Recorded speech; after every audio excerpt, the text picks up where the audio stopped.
Okay, welcome back, everybody, to this panel on research careers in academia and industry. So normally we would have served you a hearty lunch, and this would be the post-lunch session. I guess we owe you one. You can take a rain check on this. But let's get started, and I'd like to introduce some of our distinguished panelists. So let me begin by inviting Professor Pankaj Jalote.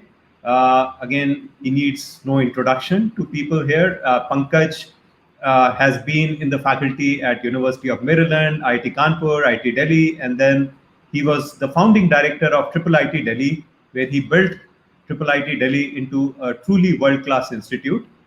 And he has thought a lot about, again, how to build world-class institutes, how to do high-quality research out of India. So we'd love to hear from Pankaj. Next, I'm going to invite Aarti Dev. Aarti received her PhD from UT Austin. And again, she's had a long career in industry. I mean, the longest time I know she spent at Amazon, and then she was also the managing director at Accenture before joining Google. So she's currently director of engineering at Google, leading a whole bunch of machine learning related efforts on Google Pay. Next, let me invite Abhigyan Chakravarti. Abhigyan is an assistant professor at IIT Delhi. He got his PhD from IIT Kharagpur, working with Niloy Ganguly, and then he did a postdoc at Max Planck Institute. And we'd love to. Abhigyan has also done a stint as a research fellow at Microsoft Research in India prior to going for his PhD. So welcome, Abhigyan. And finally, last but not the least, let me invite Preksha Nema, who's currently a PhD student. So she's one of you, I guess, to all the students in the audience. So we definitely wanted to have a representative from I guess, our audience. And so Preksha is finishing up her PhD from IIT Madras. She's been working with Mitesh Khapra in the area of natural language processing. So we'll also hear from Preksha about, again, her journey. So let's begin by let me ask. I'm going to ask each of the panelists to first give a very brief introduction to their own journey, how kind of what area they pursued in their PhD, how they looked at choices like academia versus industry, how was PhD helpful in something special, right, that they achieved in their career. So let me start with Pankaj. If you could share your journey with the audience. Okay, thanks, Manish. And I've taken your questions very seriously and made notes seriously. I think these are very well-posed questions. So as Manish said, I have a PhD, BTech from IIT Kanpur, PhD from Urbana-Champaign way back in 1985. At that time, my PhD was in software engineering. This is so in fault-tolerant computing. But since I decided to move back to India, software engineering was just beginning to start. So the first course I taught was software engineering. Then I got into that area because I felt that my contribution in India would be far more useful in software engineering. So actually, I moved my area, continued in both for some time, and then moved far more in software engineering.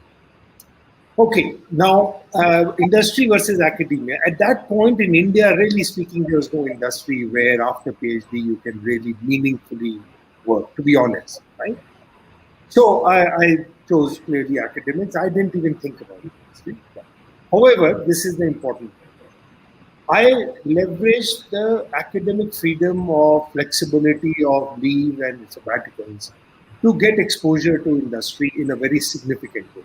So my first 2 year sabbatical, I spent, the general wisdom in those days used to be you go to a US university or a European university. I went to Infosys as vice president, line responsibility, with the challenge of trying to, whatever I've learned and been teaching, I wanted to apply.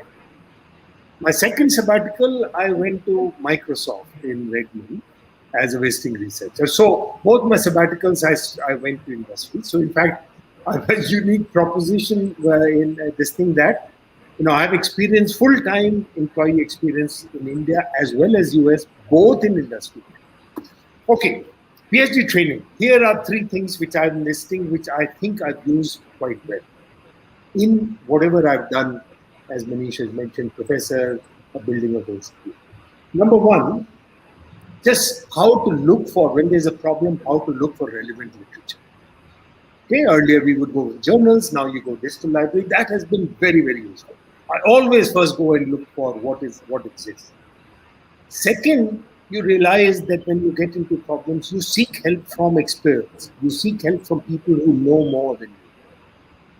And as a PhD student, you go to your professors. Later on, you go to colleagues, you go to other people. That has always worked. When I was at Infosys, when I was at Microsoft, that ability to go to the people and say, hey, look, we want to do this together. Can you help me?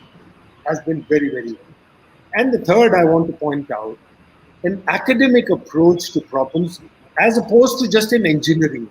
So you go to industry, you find a lot of genuine engineers, rightfully so, that's the job. They apply an engineering approach. And I think I saw that bringing in an academic approach, which is abstracting things, looking at, and a little bit of rigor, asking the kinds of questions, has been useful. So these three things I put down, they have been useful, helped me when I was in industry, Infosys. Academic approach, I posed it and then I wrote books about it. I wrote a paper about it, a couple of things, right? That's the academic approach, abstract, and see whether you can share that. When I was at Microsoft, I wrote a couple of papers. I would just go to Microsoft Windows, I'll go to SQL and ask them for data. That approach was there. And in institution building, it was great. So I think that these three things I would say, please, besides, of course, research capability, keep these in mind when you are a PhD student. And I'm done with 10 seconds to spare. Thanks, Pankaj, for sharing your pearls of wisdom. And again, having spent a lot of time in industry, I am going to strongly echo the advice that Pankaj gave.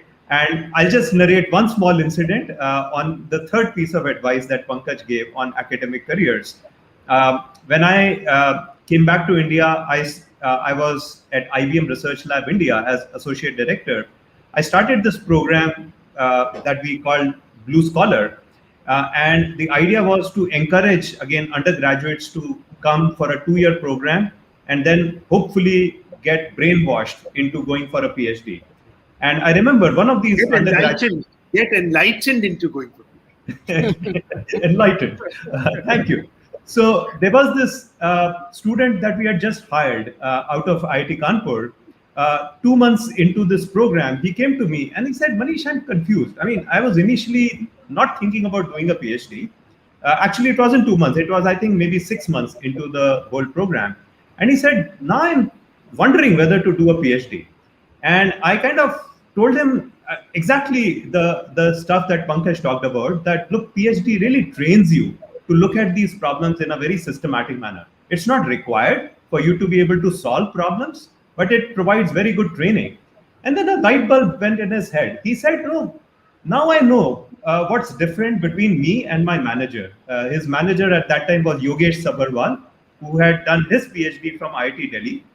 And he said, I'm always, I mean, this guy had already uh, like done some really great work. He had improved the performance of some collective communications on these supercomputers that we had built by like a factor of, I think, some 4 or 5. And he said, I'm always, I mean, he had already done some very impressive work, but he said, I'm always trying to cut corners. And my manager, Yogesh, is always asking me, how far from optimal are you in your current performance? And he said, maybe that's the training that PhD provides. And he decided to, in fact, later pursue a PhD and has a very good career. So, with that, let me invite Aarti. So, Aarti has led both research teams as well as engineering teams. So, again, I'd like to have Aarti maybe share her experience. Sure. So maybe a couple of minutes on my journey, and then I can also try to give points on how a PhD has helped in a career in industry. So I did my electrical engineering from COEP, and I then went for a PhD to Rice University. And I had at the time I had wanted to kind of go deeper into control systems, because at that time my training in electrical engineering had been a lot in that area. As it happened, there was a professor who had joined our department who was doing control systems for robotics, and so I ended up taking that as my thesis topic. So about kinematics and dynamics for robotic manipulators. But in as part of that curriculum, they had this was early 90s, and we had a course at the university which was called artificial intelligence then, which kind of seems interesting looking back. And they taught us about neural networks at that, and this was sort of like the, if you want to say, the first wave of neural networks, or one of the initial waves. And so I learned about neural networks and did a project then. So then when I was looking for jobs after my PhD, and I think Manish had asked us to talk about sort of our choices in academics versus industry. And I think one of the main reasons I looked out for industry roles after my PhD is for me, I really wanted to do something where I could build value in the real world using, whatever I had learned thus far. And so that was really my motivation to look out for industry roles. And there was, as it happened, I found a startup in San Diego, which was started by a professor from UCSD, Dr. Robert Heck Nielsen. It was called HNC Software, and they were using neural networks for fraud detection. So I got interested just because of the coursework and project that I had done in neural networks. I didn't know a whole lot more about neural networks then. um, and I applied and I got a job there. It was in San Diego, and it was, in some ways, it was sort of a perfect environment of an academics plus industry combination, because it was started by a professor. We had sort of a research and advanced group within the company, but we were also building real world products. So we actually built a product which did fraud detection on credit cards. And at the time we built it with sort of hundreds of thousands of transactions, and that in itself at that time was quite new. And we in fact used a parallel processor that the professor and his group had built to really speeden up how neural network training can be processed and finished in realistic time for that amount of data. And this was at a time when even saving data sets larger than 2 gigabytes was a challenge. So we used to have to go through different hoops to even collect all the data into a single data set and so on. But it really, that and another thing, another nice thing that happened at agency is we hired people from across different areas. So, like while I came from electrical engineering, we had somebody who had done their PhD in operations research. We had someone else who had done it in math and statistics. Another person who was from theoretical physics. Another person from chemical engineering. So we were all hired for sort of our knowledge of systems and the underlying math and probability, but not necessarily looking at the specific area you came from. And interestingly, we found that different terminologies across these areas all really came down to similar algorithms. So it was a very interesting learning experience. And so that's how I got into sort of product development with neural networks, and later other machine learning techniques and so on. And then later worked at Amazon, and now at Google.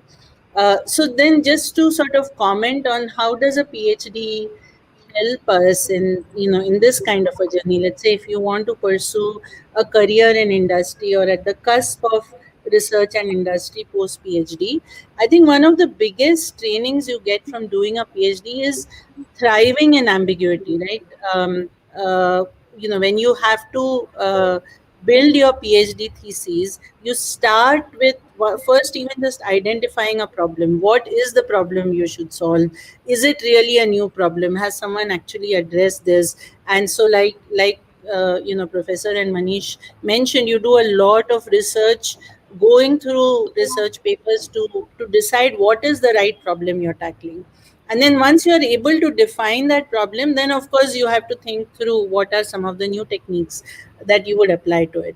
And this paradigm of the exact problem identification and then the solution approaches is something that comes up again and again in any innovation or new product development that you do in industry. And so I found that that process that you go through in PhD, you actually get to repeat it many times when you're building new products.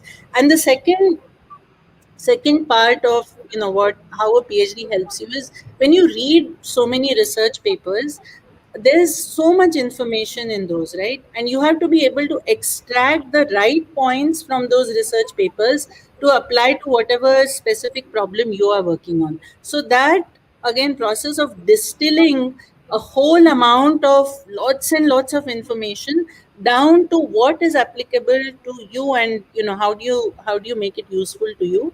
That is another very valuable training that you get through your PhD thesis. So I would highlight sort of those two processes in addition to everything else that Pankaj and Manish mentioned as well. So yeah, I'll pause here. There's later on I can talk about some of the interesting work we are doing currently, which also is research oriented in the payments domain. Thanks, Arti. And one just additional point I wanted to make related to this whole thriving in ambiguity and so on. At least in my personal experience, I mean, initially it looked very daunting. Oh, you have to solve a problem and provide a better solution than anything, right? That has been provided previously for that problem. But the fact that you kind of go through that journey, right, and you're able to accomplish that, it gives you a certain confidence, right, that you can Yes. take on new problems and come up with effective solutions, right, by systematically again figuring out a way to solve that problem. So I felt also that confidence that you get Hmm. was very useful to me. So with that, let me now invite Abhigyan to share his journey Yeah, and talk about his experiences. yeah. Thanks a lot, Manish. You mentioned about this IBM Blue Scholar program, right? So Microsoft also had the same program. Right now, they call it Research Fellow Program, where they invite students, many masters or bachelor students just out of college, to come and spend like 2 years in Microsoft research, and then decide whether to go on doing a PhD or doing a job in the industry, right? So I am an outcome of this program. So when I was doing my masters at IIT Kharagpur, so my advisor back then, Professor Nilay Ganguly, so he advised that, oh, if you are not sure about whether to do a PhD or to join a regular industry in an engineering position, maybe you just go spend 2 years and then decide for yourself. And as Professor Jalota also mentioned, like somehow this experience enlightened me to do research, and I was kind of sure after, I mean, at the end of my stint at Microsoft Research, that I want to take research as my career. So then, like, the choice was kind of obvious for me that I want to do a PhD after that. So then I went into this collaborative PhD program between IIT Kharagpur and Max Planck Institute for Software Systems in Germany. And I kind of spent 4 years working on this area of social computing. So I mainly looked at news in social media. We developed like several news recommendation systems. We tackled issues like clickbait, fake news, etc. And then I moved to Germany to work more on ethical AI, which I focused on the fairness aspect, like fairness in machine learning. So this was during my postdoc, and I think I would like to highlight one thing, that after PhD, if you want to be in academia, especially, maybe doing a postdoc is a very good option, because you start learning to do independent research at that period. So that is something which I would like to advise people who want to take academia as a research career. Now, for me, the choice between industry and academia, so I have spent time in both. So I kind of figured out, although Microsoft those days, Microsoft Research was more like an university than like something under a particular large company. Uh, so one thing I figured out, that like academia gives you a lot of freedom to pursue whatever you want, and it doesn't matter whether that particular topic is out of fashion. So, and that is sometimes important, that many people who have worked on neural networks, right, like Arti mentioned about this first wave, but after this first wave faded, many people kept on working on them, although there were no real push from industry to take that forward. And that kind of freedom you get in academia. And like my purpose of joining academia was solely this academic freedom. But I think this is not like one versus another, as Pankaj also mentioned. Like, you get enough opportunity to spend time in both. You can go on sabbatical. I think many people right now are working in IITs, and they're spending time in Microsoft or Google or any other companies. So that's really not a exclusive option, but rather it's like more like a complementary choice. Like, you can spend time in both, you can contribute to both. And I think like the student should take it in that way. Like, it's not the end of the world that you decide one versus the other. Like, there is always option to move between industry and academia. Thanks, Abhigyan. So Preksha, over to you. If you could share your journey. Yeah, sure. So I think my journey will resonate with all the students who have joined today. Okay, I'll start from the beginning. So I joined I've completed my undergrad from NIT Nagpur in computer science, and I completed that in 2012. And after that, I didn't think about higher education. Like right after my undergrad, I had taken up like system software engineer position in NVIDIA, and I worked there for like 3 years, where I was trying to solve different issues that professional solutions users were facing, and on the way I did some feature developments. But after 3 years, it seemed a bit like the job became less thrilling, and I personally didn't had that work satisfaction. And that's when I decided that okay, maybe I need some expertise on like some specific area to get that thrill back in my job.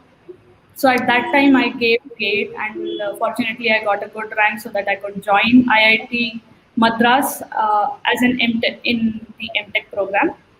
And since during my time in NVIDIA, there were already these buzzwords, machine learning, deep learning, floating around, and I had attended a couple of talks which showed the significance of language being an interface, like a very valuable interface in projecting the inferences that machines learn to uh, spread it across different users and not just experts. So that's why I decided that I wanted to do something in NLP and machine learning. And that's when I joined IIT Madras, I took up courses which were specific to deep learning, machine learning, and NLP. And still then also I hadn't thought about doing a PhD, but I was very keen in doing some groundbreaking work there. And my MPP project was on abstractive summarization, and I through a process of thorough literature survey, we learned some of the open problems that were there in abstractive summarization. One of those being like if you start in your summary, if there are some words being repeated while you are writing your summary. So I picked up that problem, and we built up a state of the art model for that. And through that, I got my first paper, and that's when I realized that I had enjoyed the journey of identifying a problem and then solving it till the end.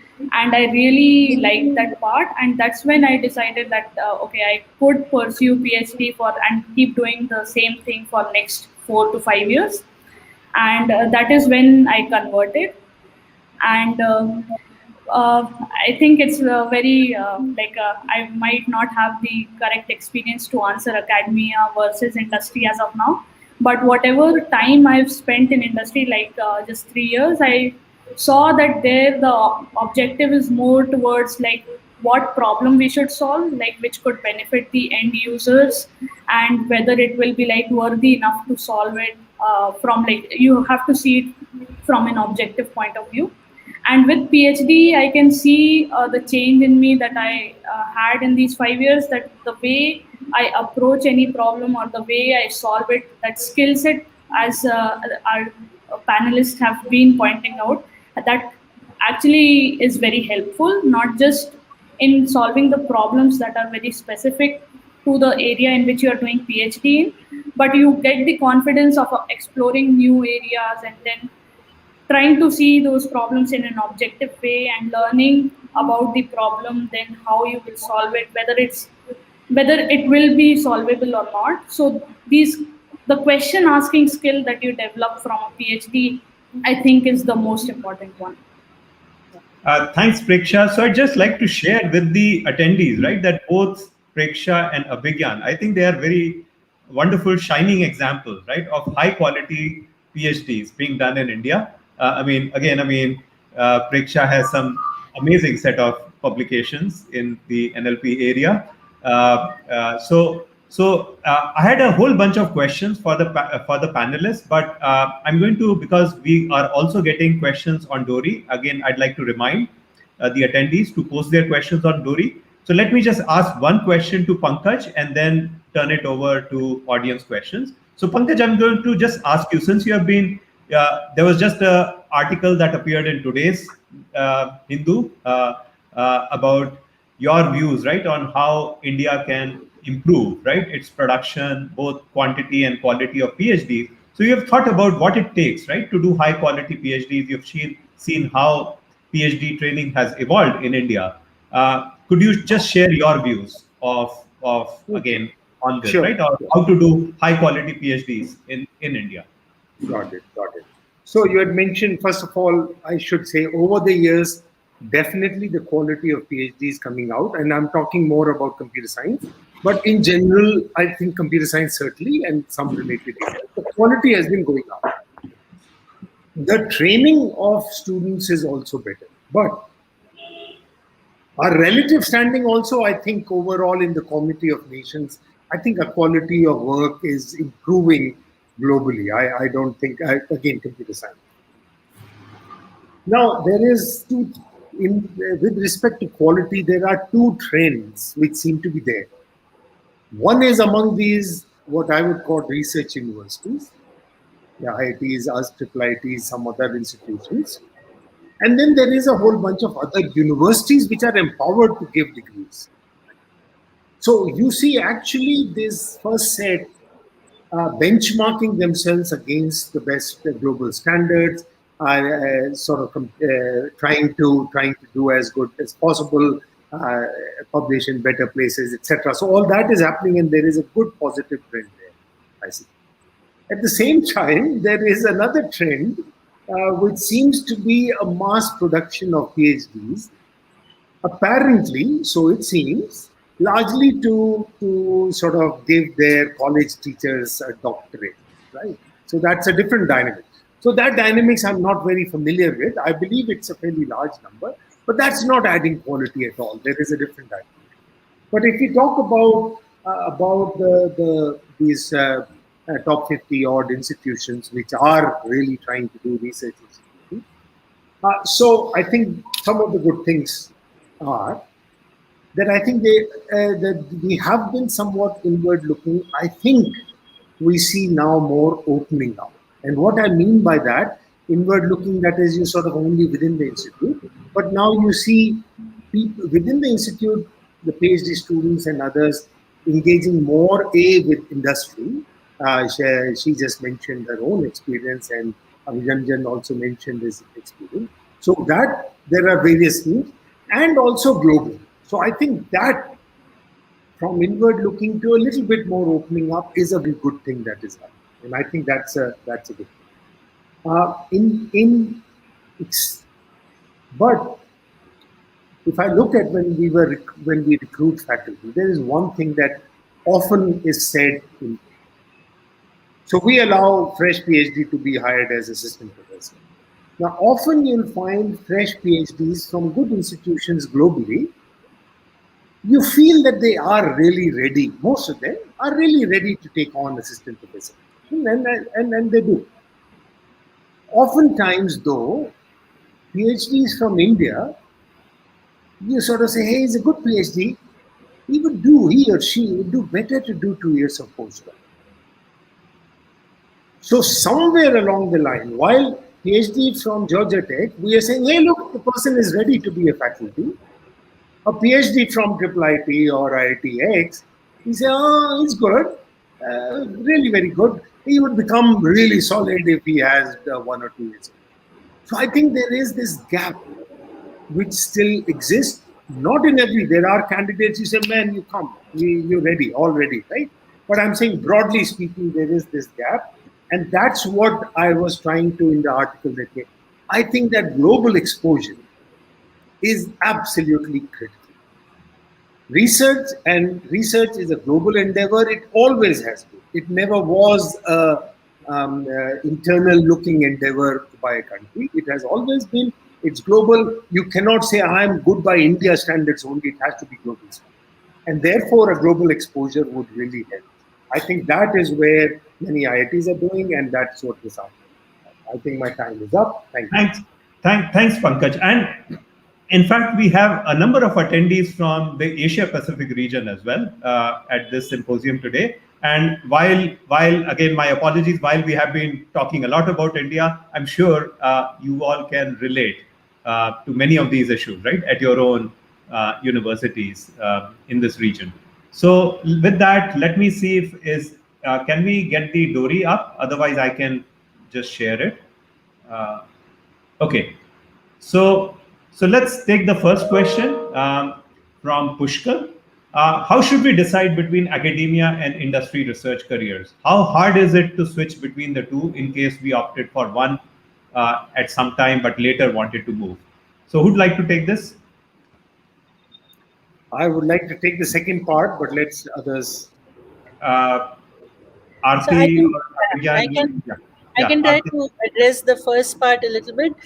So in terms of choosing between academia and industry research careers, and I'm presuming you're asking post PhD, let's say.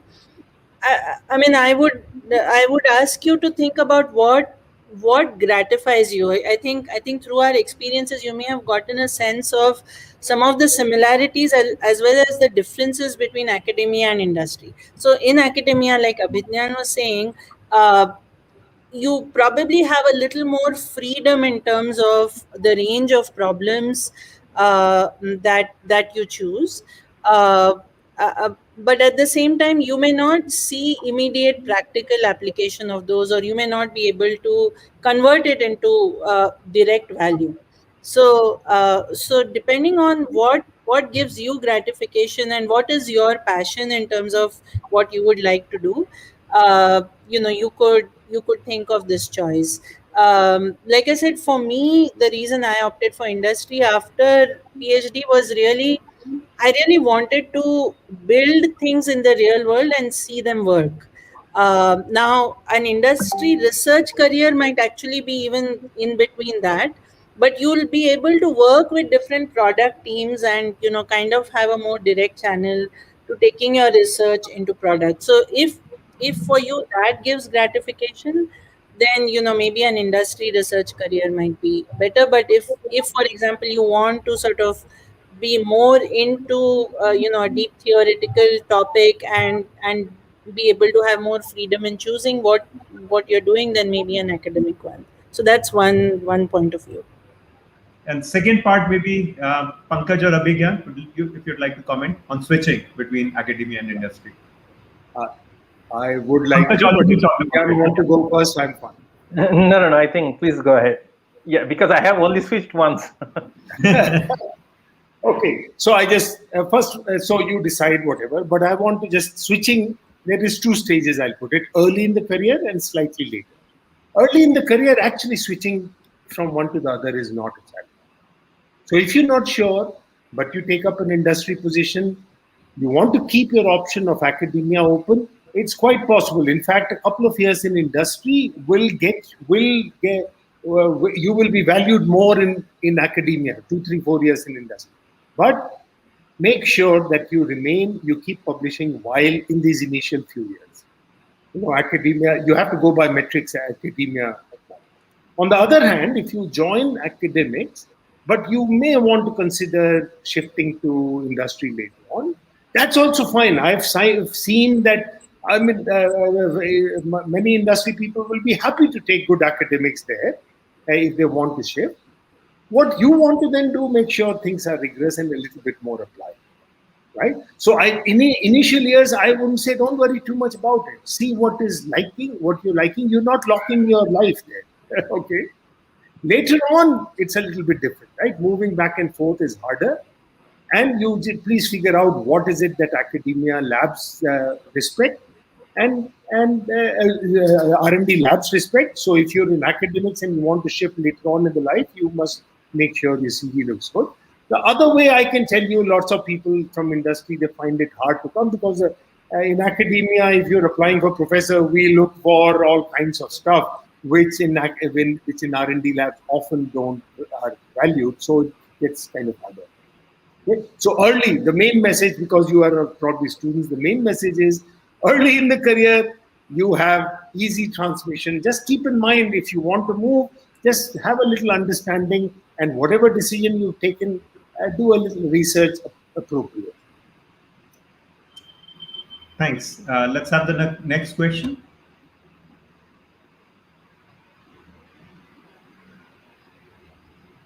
So Google has helped in accelerating research by providing open access to Colab and discounted access to GCP. What could be potential plans to help researchers with high quality anonymized data? So I don't know. I mean, Aarti, do you want to start? And maybe I can add. You're on mute, Aarti. So I do believe there are data sets that already exist out there with anonymized data. Um, uh, maybe maybe the question goes to sort of, as new products and new processes are coming up, if we can refresh some of that data for academic research. I think it's something that.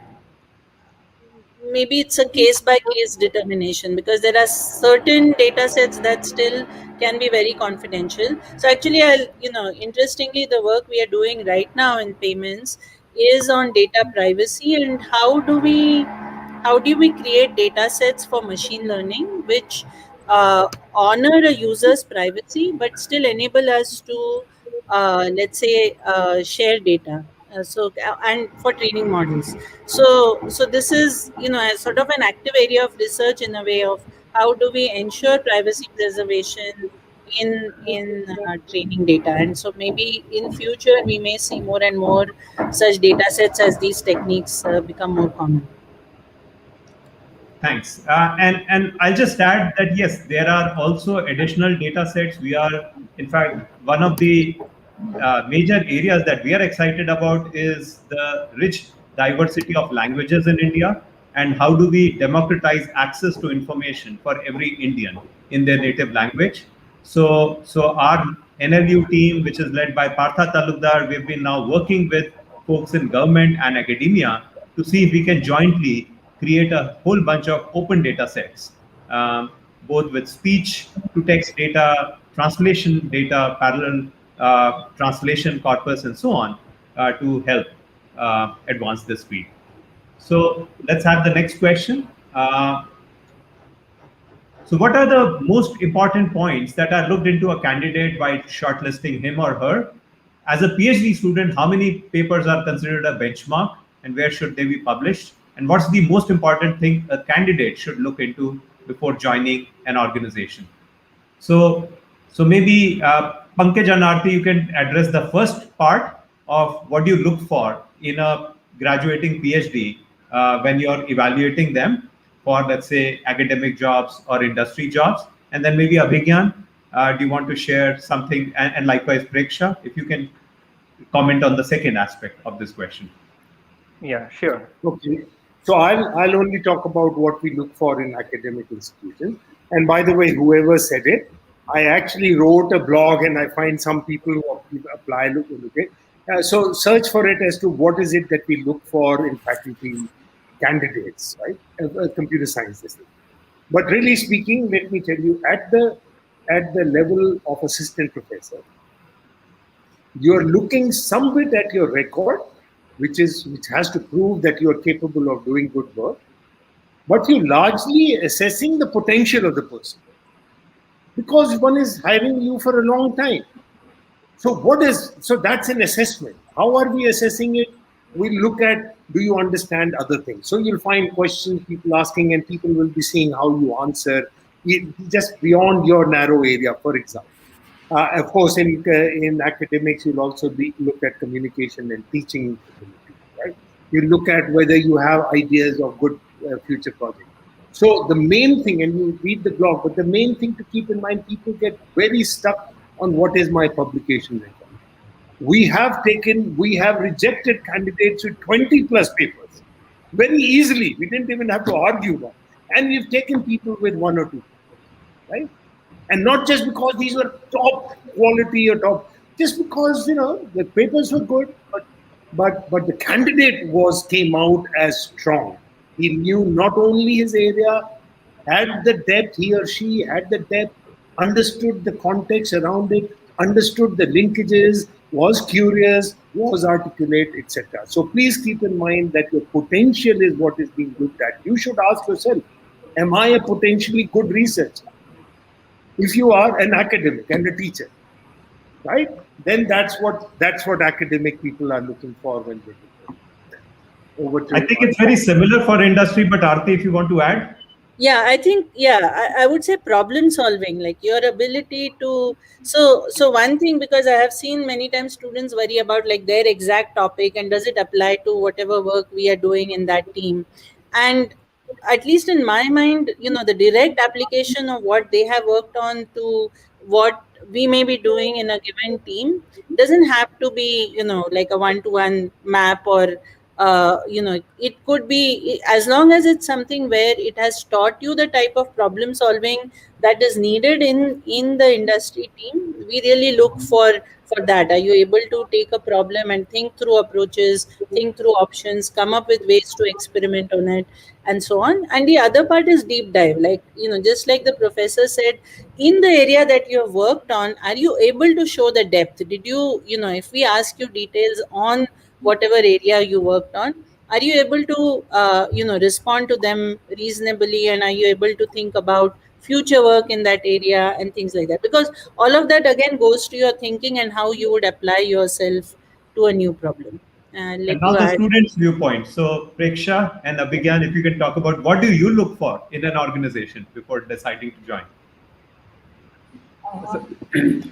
So Abhigyan, you want to go first?